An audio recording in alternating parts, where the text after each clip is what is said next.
আমার নামে একটি মামলা করেছেন। এই মামলাতে উনি বলেছেন যে আমি এরকম মানহানির মামলা করেছেন আমার বিরুদ্ধে। এবার কিন্তু ফেসে যাচ্ছে ব্যারিস্টার সুমন, কারণ হচ্ছে ব্যারিস্টার সুমনের বিরুদ্ধে কিন্তু হুমকি হচ্ছে এবং ব্যারিস্টার সুমনকে কিন্তু মেরে ফেলার ষড়যন্ত্র চলছে। ব্যারিস্টার সুমনের বিরুদ্ধে কিন্তু প্রচুর পরিমাণে মামলা হচ্ছে। 500 কোটি টাকার কিন্তু মামলা করা হয়েছে ব্যারিস্টার সুমনের বিরুদ্ধে। কারণ ব্যারিস্টার সুমন কিন্তু এমপি হওয়ার সাথে সাথে অনেকটাই দুর্নীতির বিরুদ্ধে কথা বলা শুরু করেছে, যার কারণে তিনি কিন্তু সবার শত্রু হয়ে গেছে। আপনি ভিডিওটা খেয়াল করে দেখেন, তারপরে এই পুরো ভিডিওটা শুরু করব। আগে ভিডিওটা আমরা খেয়াল করে দেখি। আমার নামে একটি মামলা করেছেন। এই মামলাতে উনি বলেছেন যে আমি এরকম মানহানির মামলা করেছেন আমার। ও অ্যারেস্ট হয়ে যাবে। ব্যারিস্টার সুমন কার প্রোপাগান্ডা পড়ে বা কার ছত্র ছাড়া এই সমস্ত অর্থের বিনিময়ে এই সমস্ত কর্মকাণ্ড। দর্শক শ্রোতা, ভিডিওটা খেয়াল করে দেখলেন আপনি এবং কি শুনতে পাচ্ছেন যে তাকে কিন্তু মেরে ফেলার হুমকি দেওয়া হচ্ছে এবং কিন্তু তার বিরুদ্ধে কিন্তু 500 কোটি টাকার মামলা করা হয়েছে।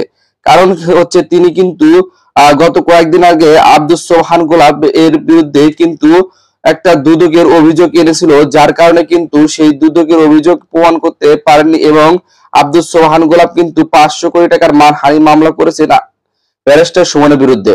এবং প্রত্যেকটা এমপি মন্ত্রী কিন্তু ব্যারিস্টার সুমনের বিরুদ্ধে ক্ষেপে গেছে, কারণ হচ্ছে সংসদে তিনি কিন্তু কোন এমপি মন্ত্রীকেই ছাড় দিচ্ছেন না। তিনি নতুন এমপি হয়ে কেন পুরনো এমপি মন্ত্রীদের বিরুদ্ধে এমন কথা বলছেন, সবার প্রশ্ন হচ্ছে এটা। কারণ হচ্ছে তিনি সত্য কথা সবসময় বলে যাচ্ছেন। তিনি অর্থনীতি, শিক্ষা এবং বিদ্যুৎ ক্ষেত্রে প্রত্যেকটা ক্ষেত্রে তিনি প্রচুর পরিমাণ নাক গলাচ্ছেন তারা বলে মনে করছেন। কারণ হচ্ছে তিনি সংসদে কিন্তু ওপেনলি ভাবে বলছেন যে সকল ক্ষেত্রে দুর্নীতি হচ্ছে।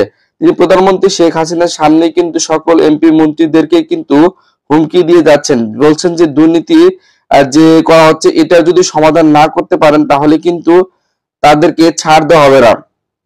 যার কারণে মূলত ব্যারিস্টার সুমন সাহেব কিন্তু পদে পদে সবার শত্রু হয়ে যাচ্ছে। কিছুদিন আগে চুন্নু সাহেবের সাথে তার একটা তুমুল ঝগড়া হয়েছিল সংসদের মাঝখানে, কারণ তিনি বলেছেন যে তিনি নাকি 300 কোটি টাকা বরাদ্দ পেয়েছেন সরকারের হাত থেকে, এটা কেন ফাঁস করলো। আর চুন্নু সাহেব এটা নিয়ে তার বিরুদ্ধে একটা কমপ্লেন জানিয়েছেন যে আমরা তো কই 300 কোটি টাকা পাইনি, তাহলে কেন ব্যারিস্টার সুমন আমাদের নামে বদনাম ছড়ালো যে আমরা 300 কোটি টাকা পেয়েছি। আর এই 300 কোটি টাকা যদি আমি না দিতে পারি তাহলে জনগণ আমার কেমন ভাববে, সেটাই বলেছেন চুন্নু সাহেব। আর এদিকে ব্যারিস্টার সুমন সাহেব বলেছেন যে আমি 300 কোটি টাকা পেয়েছি, আমার জনগণকে আমি সকল টাকা দিয়ে দেবো। আর তিনি আরো বলেছেন যে আমি এমপি হতে এসেছি, এখানে আমি সারা জীবন এমপি হয়ে থাকবো না, আমার যত দিন মেয়াদ আছে আমি থাকবো, জনগণ চাইলে আমাকে রাখবে, জনগণ না চাইলে আমাকে রাখবে না, এমপি আমার পেশা নয়। তিনি সবসময় এই কথাটাই বলে যাচ্ছেন, কারণ হচ্ছে তিনি বলছেন যে তার জনগণের উন্নয়ন করতে তার মূল লক্ষ্য।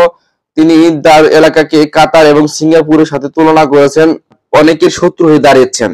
কারণ একটা জিনিস খেয়াল করে দেখেন, তিনি কিন্তু প্রচুর পরিমাণে বিপুল ভোটে কিন্তু জয়লাভ করেছেন তার প্রতিপক্ষের কাছ থেকে।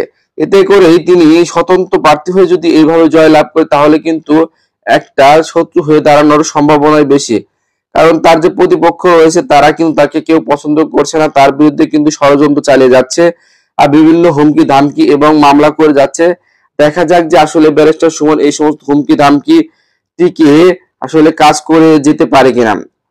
তো দর্শক শ্রোতা বিন্দু, ব্যারিস্টার সুমনের জন্য অবশ্যই লাইক এবং কমেন্ট এবং সাবস্ক্রাইব হবে, কারণ হচ্ছে ব্যারিস্টার সুমনের সাহেব কিন্তু যে কোনো সময় যে কোনো মুহূর্তে হুমকির মধ্যে পড়তে পারে, যতটুকু জানা যাচ্ছে। আসলে ওইভাবে ক্লিয়ার বলা যাচ্ছে না। তো দেখা যাক যে পরবর্তীতে কি হয়, তাও কিন্তু অবশ্যই আপনাদেরকে জানিয়ে দেওয়া হবে। ধন্যবাদ সবাইকে সম্পূর্ণ ভিডিওটি দেখার জন্য।